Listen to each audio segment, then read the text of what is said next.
recommendation of the color? If you alter the corner, it's actually Do we have the actual book? no, you can't get the actual book. We don't have a book. I do, because I'm a good brother. No, you don't have to. It's fine. Yeah.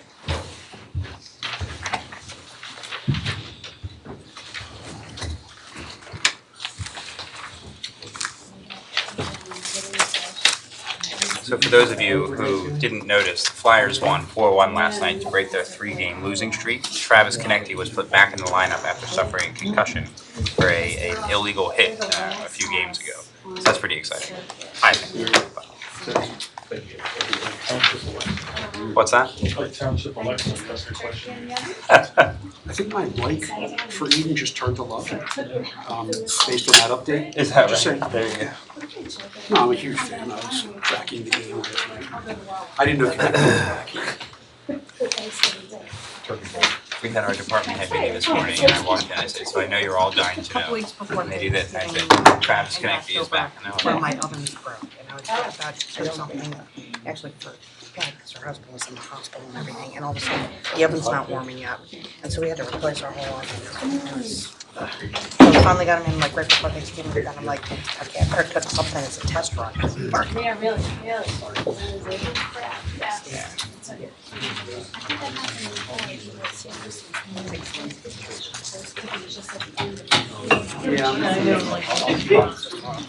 I didn't bring my computer. Alright, Talk about it. Thank you. taste the element. Well done. That would have been a big step. Sorry for the audience. I'll help you. The mic's over. Will you all What is join me this in the again? Pledge of Allegiance, Whoa, please? whoa, Scudder. Whoa. I pledge allegiance To the flag of the United States of America, and to the republic for which it stands, one nation, under God, indivisible, with liberty and justice for all. Thank you all.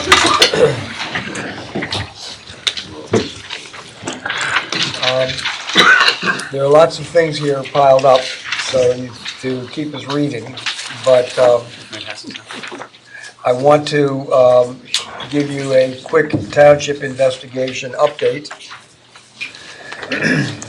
Short and sweet. We had promised you a meeting after the DA made his findings public, and we did that last night. I recognize lots of faces from last night. You're all bright-eyed and bushy-tailed, it looks like. Glad you are. Wish I were. I'm very pleased to report that the videos are online at this point. So for anybody that wants to relive it, it's available. And there's really nothing that has developed since last night for me to report on. So that really is, to the extent of the report, what I have to add.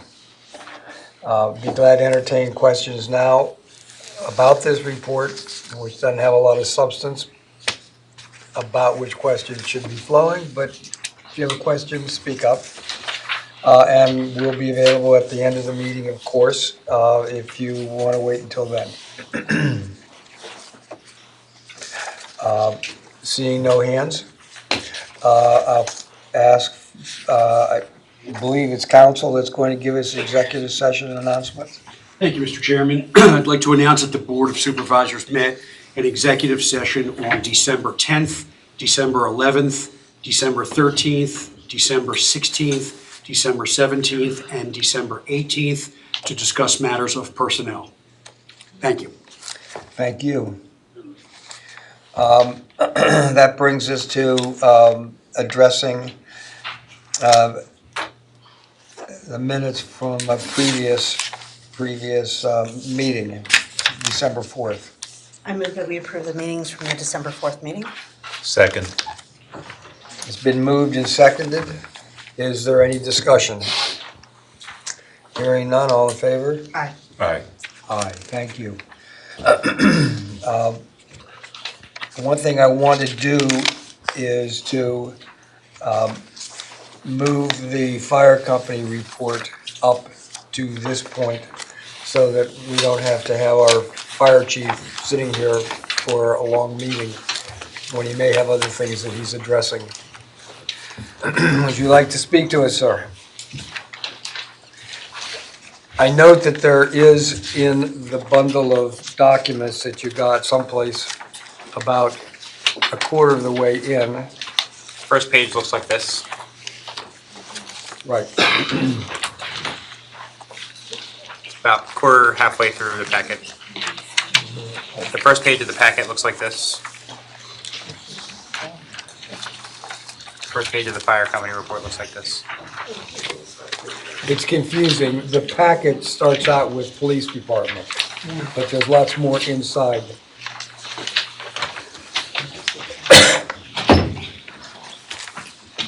Everyone there? I don't go through the whole packet, I just give the calls that we had in the borough and the township. And you can see our breakdown of other municipalities that we were in. Well, okay, I'm sorry. Would you use the microphone so that we can all hear you? No problem. Or you can sit there, but just take the microphone with you. Good here. I'm good here. Oh, I don't usually go over the whole report, I just give what we have in the borough and the township. If you have any questions, feel free to ask me. So we had 11 calls in the township and 10 calls in the borough.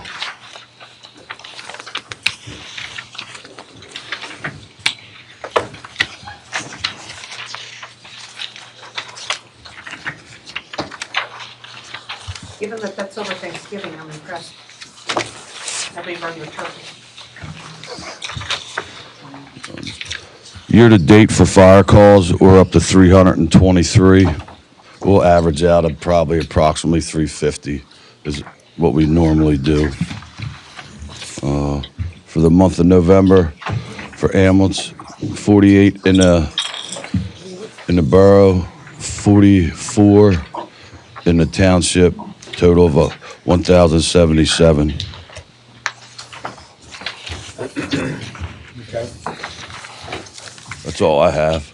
All right, so let me see if I read this correctly. I'm looking at the spreadsheet that's following the pie chart, and I'm looking at item number 700, false alarms or false calls other.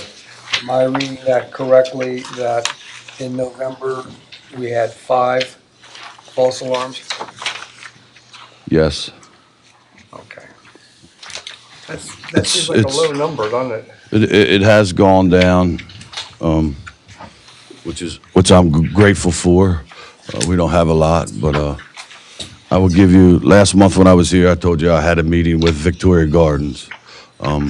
That went over very well. I'm going to try to meet with them twice a year now on things that we discussed. I had Rich there from the codes department. We discussed a lot of things, and when we get all of our notes together, I will forward them to you so you can know what we talked about. Fantastic. Thank you. That's very encouraging if that has helped to encourage the false alarm numbers to go down. It has. I mean, I had to be pretty blunt, but that's my job to make sure that everything goes smoothly.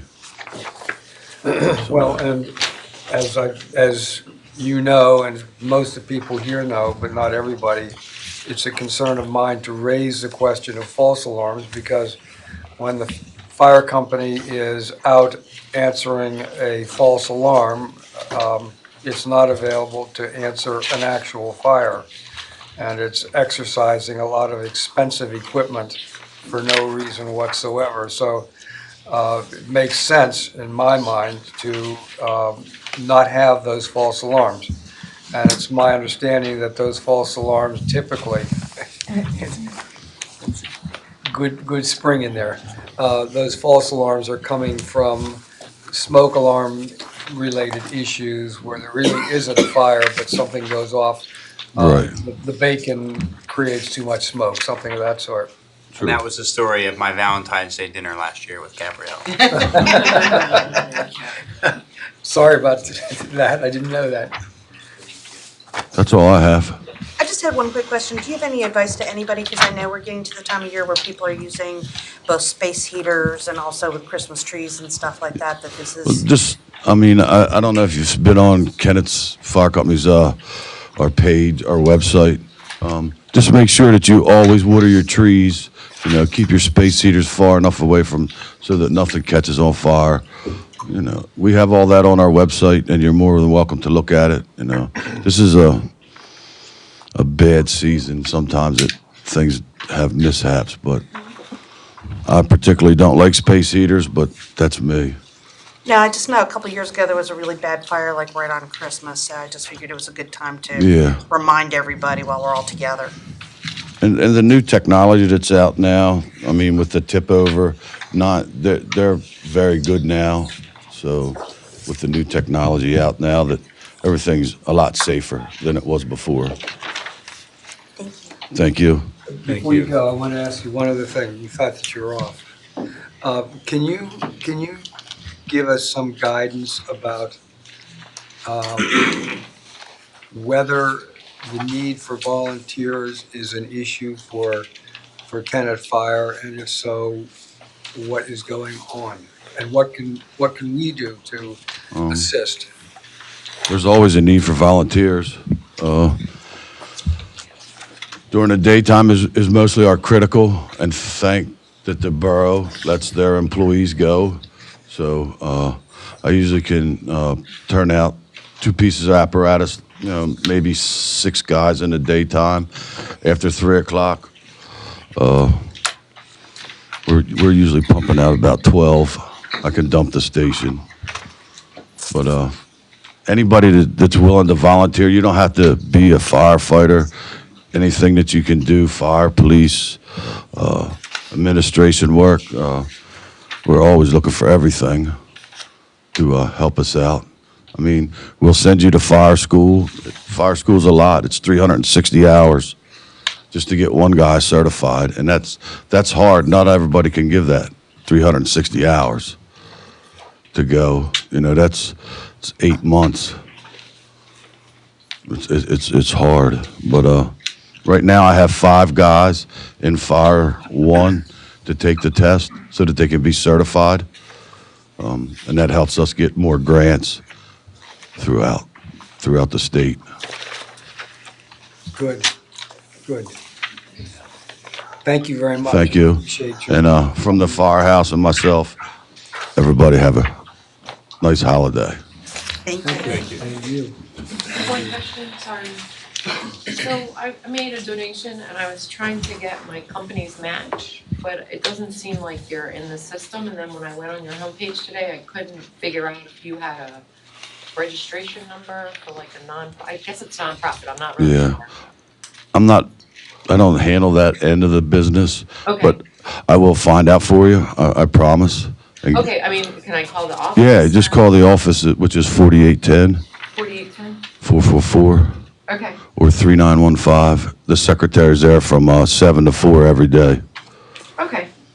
Because if you're not set up, maybe it's something True. you could do to get, you know. corporate Okay, match. yeah, thank you for letting me know that. Okay. Thanks, Bubba. Okay, that gets us back to our regular agenda, reports and announcements. We'll start off with our township manager, Ian Ratliff. Thank you, Scudder, and good evening, everyone. Welcome to our, I think, our more jam-packed meeting of the month. The second meeting of the month seems to bring about more excitement, so I'm excited about that. Tonight, we're doing a soft rollout of a different type of reporting. One of the things that I wanted to bring to Kennett was kind of a streamlined, very transparent reporting system to you. There's a lot of really good staff members and consultants that do work for the township on a monthly basis. And sometimes those stories are untold, but they impact you directly. And so I want those to be reported on and given to you. They're going to be put on our website. We're going to put them in packets, which you have here. The first page, the fire company's report was in there. So we're going to go through all of those. Sometimes the author of these reports aren't going to be here, so we assign somebody else or ask for volunteers to report on those. But if you have follow-up questions, we can try to answer them tonight, or you can call into the office or email us, and we'll be happy to talk about it. Just a different way, a different vehicle providing information to the public and to the board, and I'm pretty excited about it tonight. I have to say, and I apologize, I did not author a written report to be into this packet, and neither did Amy. We've been have our attention spread thin among a lot of things, but our department heads did an awesome job this month, so I'm excited to celebrate that. But at some point, Amy and I will also do that, and then you'll have a full packet from one end of the township all the way to the other. So we're going to go through that in an organized way. So I'm going to go from the PowerPoint for me. Just an announcement, Monday the 30th, there's going to be a special meeting of the Board of Supervisors to address the 2020 budget, along with enabling tax resolutions to support that budget. As a forewarning, many of you know, I announced it last night, we've had budget hearings where we talked about it. The board has signaled their an indication to increase taxes by 0.15 mils to support the library fund, which would be at about $120,000 donation to the capital fund for the library to build a new tenant library. Perhaps you've heard about, there was a presentation at a previous meeting. I was asked last night, and it was an interesting question, is that decision final? And the answer is no. That decision is not final until the board takes a vote on Monday the 30th. So if you have opinions about that, I'm sure the board would be interested in hearing them at any given time, including tonight. So just put that out there, and then sewer rate information, we'll be talking more about that as well. So Monday the 30th at 7 o'clock in this room. I want to bring up Chandler Mill Bridge. As you may be aware, the Board of Supervisors awarded a contract with Lobar Construction, which we did to the Keystone Purchasing Network program. Construction on Chandler Mill Bridge will begin in January. It's expected to conclude by the end of June, and I suspect they'll need all of that time. So that's going to be kind of fun. I'm going to report on that just because these kinds of construction projects are interesting. It's not every day you rehabilitate a historic bridge. So we'll bring in pictures throughout that process. We do have a recommended paint colors, Federal Standards FS 35622, which is more conveniently known as light blue. That's not an exact one. I actually have the swatch here somewhere. That looks green to me. Yeah, it does look green. It's the top one. This one? Yeah. Thank you, Michael. This is the color. That's sort of Looks like robin's egg blue, isn't it? I don't think it's extremely light. This says rain washed, so. That's the Sherman-Williams match. What's that? That's the Sherman-Williams match. The Sherman-Williams match, okay. We don't have the Pantone number? Hopefully we can find this. I once was involved with the painting of a water tower, incredibly controversial, what color you make a water tower. So hopefully this won't be controversial, but this is the color we're thinking, certainly we'll take any feedback you have about that. So we are excited for that project to be underway. As a reminder, that is a part of a grant match, a grant program that we got through the Multimodal Fund grant. So that was large, the cash match for that was $900,000, so this is part of that project. And then there's trail components that we'll be reporting on as well. So we're asking for the Board of Supervisors to consider waiving a fee for a sign permit for our very own Barkingfield Park. For those of you who are not aware, we're going through this process. There's a committee that is designed to put in signs for Barkingfield Park. The current proposal that the committee approves looks like this. There's one up there. This wasn't intentional. This was well underway by the time I arrived in the township. But that looks like my puppy at home, Otis, who is a coon hound. His snout's a little bit longer, but I saw that and I thought, oh, that's really cute. So there's a sign application fee for that, for signs, and it's $900. So because the township and basically be paying the township, we asked for that fee to be waived. I don't have the authority to waive that fee, so that's why we're here asking for it. So if it seems mundane, it's because the board has to approve something like that. So, any questions about the sign project or why we're waiving the fee? Is that something we need to do right now, or is this going to come up later today? It's on the PowerPoint slide now, so the recommended motion is on there. So if you wanted to debate it or take questions, certainly we can do that. I think there was a question down here. Why are you waiving the fee? Because the township would be paying itself. I Seems like a move waste of a that check. we authorize a waiving of the sign permit fees of $900 for the Barkingfield Park sign application. I'll second that. It's been moved and seconded. Is there any discussion?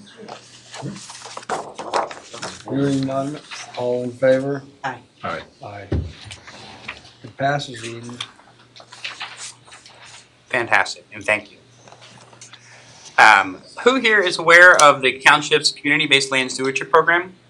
Anyone? Excellent, that's pretty good.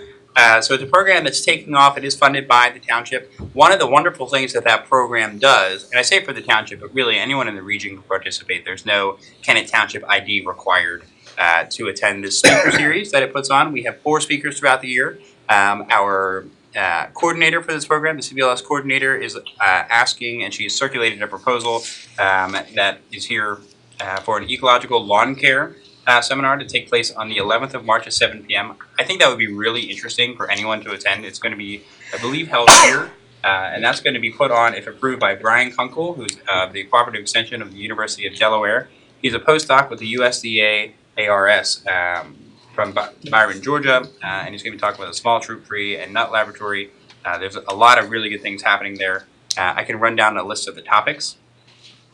They include, when is a traditional lawn the best choice, and when are other options such as a meadow better choices? Additionally, how to care for lawn in an ecologically responsible manner, when to fertilize and how much, when to use a herbicide and how much, when, if ever, pesticides are needed, how to take a soil sample and send to Penn State Extension for testing, for recommendations with your soil, what those recommendations might mean and how to follow them, the importance of soil pH, and aeration, types of grass to use in the area and why, the value of beauty of mixing other species into that lawn, and how and when to seed and what are the impacts of overseeding. And then it also talk about mowing the lawn and mulching as well. So these programs are free, and it's completely designed to allow for an opportunity for our residents and others to gain information about kind of native species and the impact on your lawn, and kind of give you tools in your toolbox for lawn management and property management in that way at no cost to you. It's funded out of the general fund for the township, so you're not paying a direct cost. So if you show up, there's no entry fee or anything like that. So the recommendation is for the board to approve that if you think that we should have this in the speaker series, and that would be not to exceed $320. Is that for just one, or is that for multiple, since there's a lot of topics there, or? So there's 4 topics, and this is one presentation of which all of these topics will be covered. And the cost for this series, for this event presentation, is not to exceed $320. There'll Right, be when you other, use there'll be series, I other didn't know. series Yeah, throughout the okay. year, and you'll receive individual proposals, and we'll deal with that. Okay, so it's gonna be one by one, it's not like 220 for 4 or something like that. But I believe their budget requests includes a number Funding of for things. additional series, yeah. Right, Yeah, so so it this is in is, accordance with the 2020 budget that was preliminarily adopted. okay, There's other funding there for other series, for other presentations in that series that we'll address once they're planned and kind of executed, so. Okay, So this one wasn't budgeted for, or is it? It's in the 2020 preliminarily adopted budget. So then I guess it's great that we're talking about it because it raises the visibility, it's a good thing. I guess why do we need to do some action on it if it would be in the 2020 budget that we're gonna act on at the end of the month? Yeah, so I think that you're acting on approving this presentation for that. So certainly the Board of Supervisors ultimately holds jurisdiction on what this series is about. If we brought in someone to talk about, I don't know, for instance, the importance of, Be careful. yeah, I was gonna say coconut trees, like in Florida, like that would have absolutely no impact in Kennett Township. So, you're approving that and you're authorizing the expense. So just because something's in the budget doesn't mean we're going to expend it. This is certainly a discretionary expense for 2020. So, but also in part, we're clearly motivated to try to advertise it as well. So, I will say the budget's not finalized until the 30th, so we'll hold approval for it until that happens. We wanted to get it out here. It's wrapped up and on our plate, so we wanted to get it across the finish line. But if for some reason, things change on the 30th or any number of things where it gets pulled out, we won't send the approval because it will obviously be not supported by the 2020 budget. I think on a note of that, we should have a follow-up discussion about exactly what is approved again via something like this versus if it's in the budget, how we proceed on that. You typically wouldn't need to approve every line item if training along those lines. But again, it's a custom program, there might be things that, there's other reason to bring attention to it, but we should I agree. figure out, which is part of our policies and procedures, we still need to figure out is exactly how we go about that process and what needs to come to you proactively before any further commitment. Okay. Okay. Thank you. So is there a motion on the floor? I move that we authorize the CBLS proposal for Brian Club University of Delaware on ecological lawn care for the amount not to exceed $320 as outlined in the March 11, 2019 CBLS seminar proposal. Second. It's been moved and seconded. Is there any discussion? So I think this is a good program. It's good we're talking about it. Will it help us at all with our sort of stormwater runoff? MS4. Yeah, I had that thought myself, if it would meet any of our public education requirements for MS4. We'll need to drill down into the details of that minimum control measure and see. So Okay. maybe. All right, thanks. Good question here. Just, I'm curious, how many people typically come? I can't hear you. You know, how many people, residents of the township typically attend these kind of? The couple that I've been to, this room's been full. Well, that's good. Yeah. Okay. This is through the University of Delaware's, basically county extension service, is that correct? Yes. And does not Chester County do the same thing free for I'm not Pennsylvania sure. residents? I'm not sure. Our coordinator was the one working out this proposal. This comes from recommendation from her. Yeah, she's from Delaware too, correct? No. I don't know where she's from. No, she lives here in the No? township. Yeah, she lives here in the township. Yeah, I know she's a township resident. I don't know where she's from, but she's a resident in the township. I understood that she worked for the University of Delaware, so. She's a consultant for the township. But Chester County, County Extension Service has this program that most townships use, Great. Thank you. free, I'm just saying. Any other discussion? Can we have it videotaped?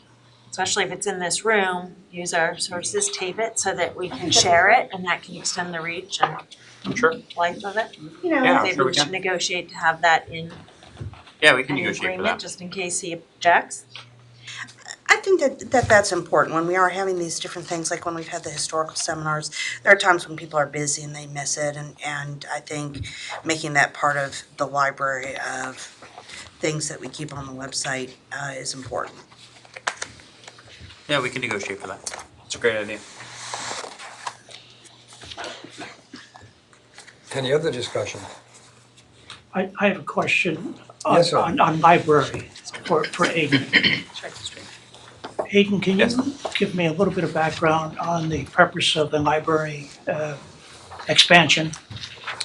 I would love to do that. However, I don't feel as though I'm the most qualified person in this particular room to do that. There is a library trustee who was the one who actually delivered the presentation regarding that expansion. I do understand that it has a lot to do with their spatial requirements, overcrowding in the library. Frankly, I guess the usage of the library is expanding tremendously, and they're running out of space. They offer a lot of different services there, and not a lot of room. Some of those services are geared towards children. There's adult learning classes, there's tutoring, citizenship classes, ESL classes, and just not a lot of space for that. So I think that they're desiring to expand the library to accommodate for that. In addition to the idea that usage of the library by the region continues to increase. No, we'll All right, have something excuse in me, writing excuse so we me, understand. excuse me. Say again? We have a motion we're trying to take care of. You're raising an issue that's not on the agenda and not here. Carry on. I'm sorry to interrupt you on that. I want you to have an opportunity to be heard, but I'd like to be able to take care of the business in the order in which it's put Go together. for it. Okay? I got one. Okay, thank you. Any other discussion regarding the motion? All in favor? Aye. Aye. Aye. All, it passes. I'll be glad to figure out how I can actually do things on my lawn without just going like, oh, I'll buy that bag of thing because it was advertised on TV, for God's sake.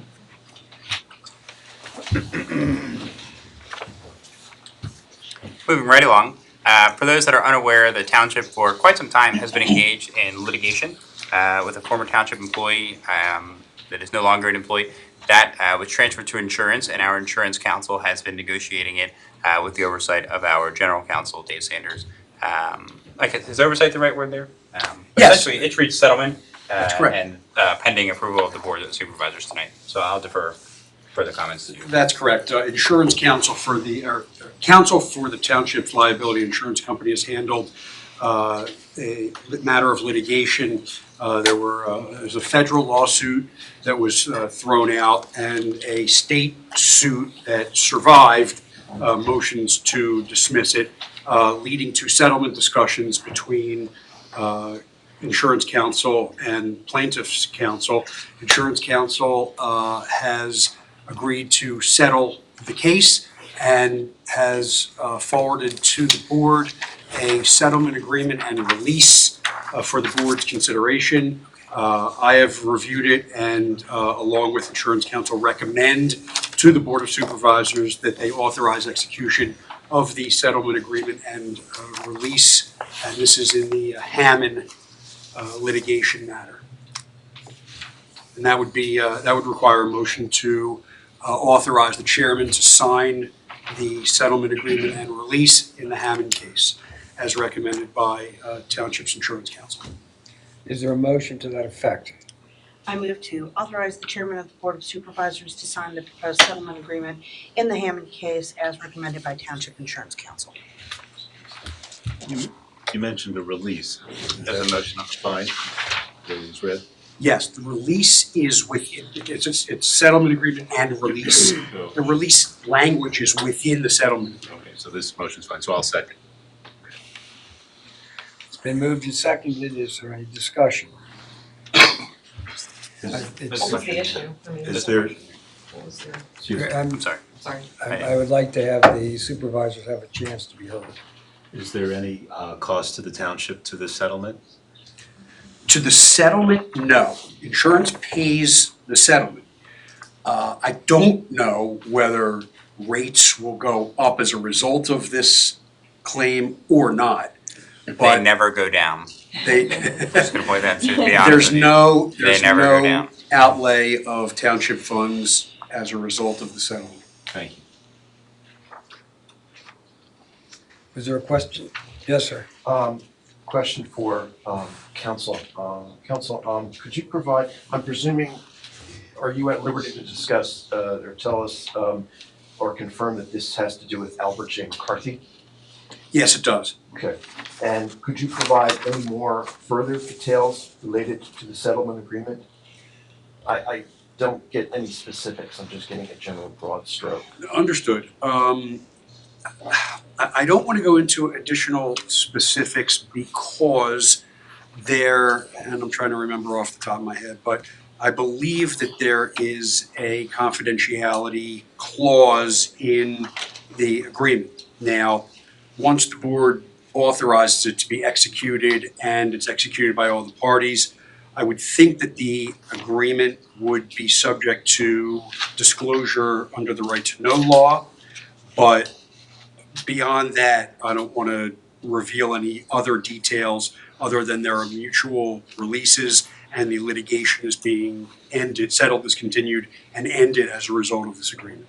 Would I or anyone be able to obtain this information through the Freedom of Information Act through the township?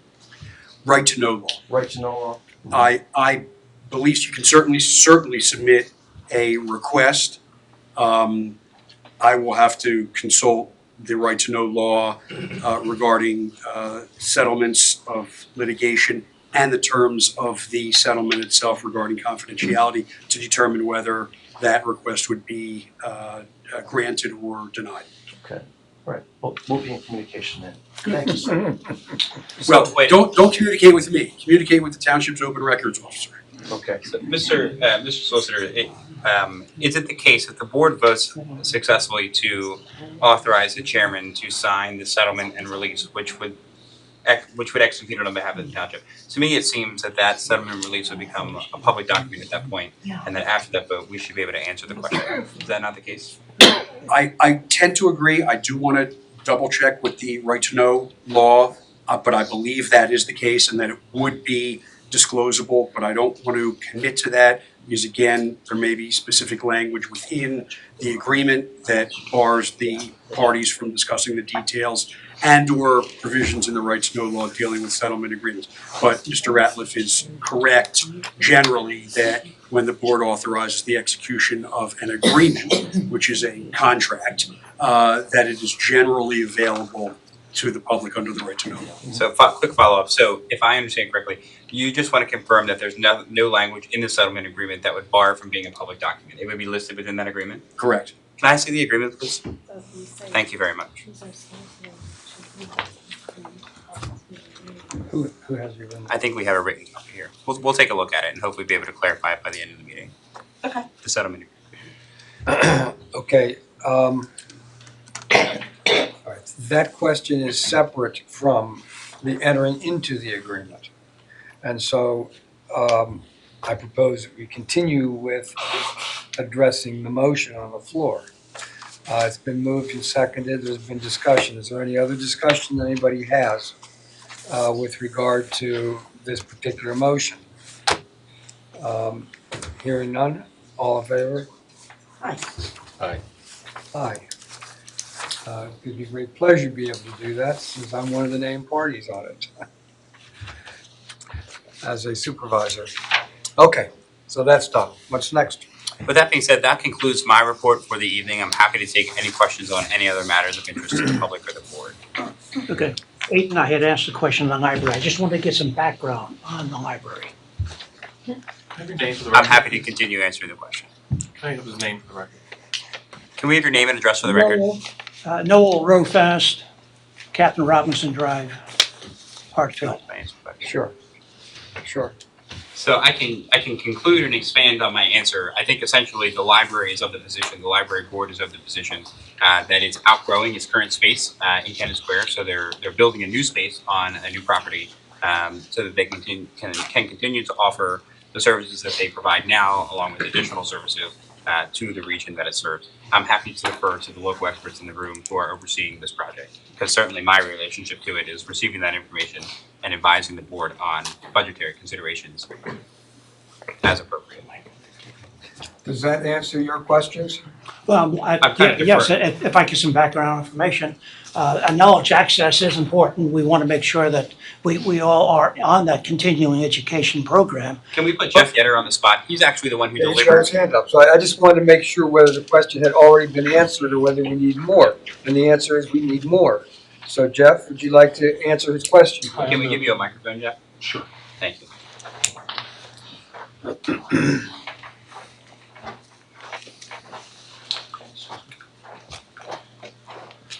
I'm the vice president of the board of the Kennett Library. Basically, I was going to say we can chat afterwards, and if you want to give me your email address, I can send you lots of information. And if you'd just like to write it on back of this piece of paper, we can do that. Yeah, thank you. There's my card, and just write it on there. Just give me your email. All I'll right, get it thank to you. Thank you. Michael, is the library presentation on our website? Yes, it is. Yeah. Also, the presentation is also on our website for anyone who's interested in that. Kennet.pa.us. That was delivered, I think, in November. Oh, okay. Thank you. If it's on the website, I don't November, need yeah. it. Well, I can probably give you some more. I'll Okay, check what's on all there. right, good. Yeah, there was a presentation by Jeff as part of the budget process. Have we, excuse me, have we answered your question up to this point? Okay, thank you. Well, up to this point, I'll get some information. Yeah, that's fine. That's the first. Thank I you. just wanted to make sure we didn't need to have more oral presentation. Thank you. Yes, sir. Yeah, Turner Huffaker, Deerfield Lane. So the property that the library was going to get built on up by Waywood Beverage, Jeff. this goes back, I guess, a decade or so. 1998, I think. Yeah, it goes back, what is the status of that property? Was that purchased or did that not go through? It was purchased by funds from a former trustee. It was sold in December of 2017. Okay. For approximately twice the price we paid for it, and that money is being used to build a new library. That's in our account. Thanks. Any other? Yes, sir. I'm sorry to do this, but I'd like to go back to the Harmon case just for a second. And for counsel, Yes, sir. sir, did I understand that you said you were a named party in that case? All three of us, as well as other people. No, just Scudder, Rich, Mr. Hamaker, who was on the Board of Supervisors at the time of the incident, and former Chief McCarthy. Correct. And the township. Those were the 5 named defendants. We were named as supervisors in the time frame that was involved. And Albert was the driver of the vehicle that was the subject of the lawsuit. I see, So we were sued in our official capacity, not as individuals. I see. Is it, and correct me if I'm wrong, there's no conflict of interest for you accepting this settlement? No. No? Conflict of interest question? I'm sorry, I was reviewing the. Is there a conflict of interest of this board, me, for instance? No. Voting on that resolution? No, absolutely not. No, okay. Nope. Can I have your name for the record, please? Yes, my name is Victor Manning. Thank you. Okay, Yes. okay. Was there a question, Becker? Yes, Edward Burns, I'm from Barrett Estates. So I have a question about the library. Is the library receiving any funds from the Longwood Foundation? We expect to. You do expect We've it? been to a preliminary educational meeting, and we're going to be applying for $2 million. In addition to the Welfare Foundation, the Crystal Foundation, there's about 9 foundations. We've gone to every township and asked them for a portion of which would total would equal 20% of the cost, that's all. Private donations will be about $7 million, about half of the cost of the new library. And right now, we've raised $7.5 million. Five of the 8 townships have committed. 2 of them will be probably committing in January. They're opening the budget back up for us. And most of the townships have committed, like Kennett, over a 5 or 6 year period. So to moderate it. Thank you. Have we covered the subject of the library at this point?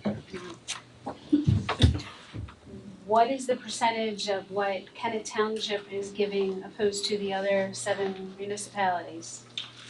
That was stated in the presentation from memory. It's like 4.2% of the cost of the building. And Kennett is the largest user of the library by far. We also have the referendum that we voted on years ago that we give you money every year on. That has nothing to do with capital cost. I know, but we already voluntarily give you money. Yeah, you're supporting a library currently that was built in 1961, full of asbestos, not ADA compliant. There was 20,000 people in our market area, our service area. Now there's 45,000. We have really outgrown that. The state of Pennsylvania and the county of Chester do not support libraries. Specifically, we have applied to the state for a rack fee grant. We got a $1 million rack fee grant, which is great. We're applying for another. We're applying for a $750,000 grant from the Keystone Grant and a $500,000 grant from Chester County. But nothing is dedicated other than the Keystone Grant directly for libraries. Most of it will come from private donations. So the answer is that there is a referendum that was passed for operational funds. And the issue that we've been talking about is capital funds. Yeah, I just think it should be equally divided with all the municipalities, not us putting the most of it all. Well, you're not putting the most. Of the 8 municipalities, you said we're supporting You use it more. more. It's based on assessed It value. shouldn't be a matter of who uses it, because it's open to everybody and there's 8 municipalities. But it's not based on any of that, your contribution. It's based on assessed value, which is the ability to pay. So as a result, the borough of Kennett Square is contributing less because they have a much smaller assessed value and a much smaller ability to pay. West Marlboro, where you have all these big estates, their assessed values, they fully funded it. We just got that commitment. But they're about 10% of what we do because they've got 648 people that live there, and we all have like 9,000. So the assessed value and the population, the usage tends to run somewhat together, but not entirely. Your argument's not ill-placed. I think it's a philosophical question on ability to pay and kind of how you raise funds, and the board kind of agreed with the presentation provided by the library. But I think your point's well taken. Yes. I just think that to raise taxes for the library in the current situation that the township in, trying to figure out where their money is, figure out how much is left, and trying to scale back other services and other things in the township to meet the budget and keep the normal budget from having to be, raise taxes. And why are we raising taxes for the library at this point? I think it could be deferred to next year. We are supporting, the normal operating budget that we, promised to do. And I just think it's just a really crappy time to try and, fund something. It's putting money out there that we just don't have at the moment. And, after the presentation last night, I don't think we know the full effect of what happened there. So. Is there anything else on this topic? Um, Yes. Gail Dean, Cedar Grove Road. I agree with her, but I think you also ought to consider senior citizens. I mean, we're on fixed incomes and there's a lot of them in the township. That's right. And it really hurts, even if it's $20, $30, $40. We do own property, but that doesn't mean we're big bucks. No, I understand. Of course I understand. Well, this is why I brought the issue up. I wanted to get a little discussion on what's really involved. You were successful. Yeah. Honestly, it's an appropriate discussion to have. And we spent a lot of hours in this room talking about this very topic. Over the course of 7 budget hearings, I think I calculated over 700 staff hours between public meetings and non over the course of 60 days to get us to the point. Our recommendation essentially was, we didn't want to ask the community for more money via tax revenue to support the general operating fund of Kennett Township. We really tried to hold the line, and I think that we're doing a good job with that. But to take a hit to the general fund budget of about $120,000, given everything, some of which you hit on, would be a challenge. So currently, the general fund budget is in surplus of $150,000, the preliminary adopted one that we'll see on the 30th. But the board ultimately had to grapple with the question of did they want to fund it and how are they going to do that? And so my thought was, if you want to do that, great, you should give it a revenue stream, because we have a revenue stream to run the township, to operate the township, and that funding is needed. And that is a lengthy debate. Yes, sir. So, for clarity, it's $120,000 per year for 5 years? 6 years. It's 6 years or 740,000, 50,000, whichever comes first. So you're really determining to donate over $700,000 to the library? Yes. As a township? Correct, yes. Right, yeah. Getting real fast. It seems that most of your hearings were probably before all of the problems had come to light. And maybe it needs to be re-looked at, because I'm for pulling up the bootstraps under the circumstances on everything that isn't an absolute necessity to be done this year. Until we know where we're going, till we know what has happened is going to cost the township, I think we need to be really frugal with the extra spending. That's my opinion. Thank you. Absolutely. Have your name, please? Yes. Kitty Rofast, Thank you. 202 Captain Robinson. Thank you. I want to agree wholeheartedly with her. I can't tell you how sick I am about this, how much sleep I have lost. Supervisor Hoffman, I feel for you, I understand.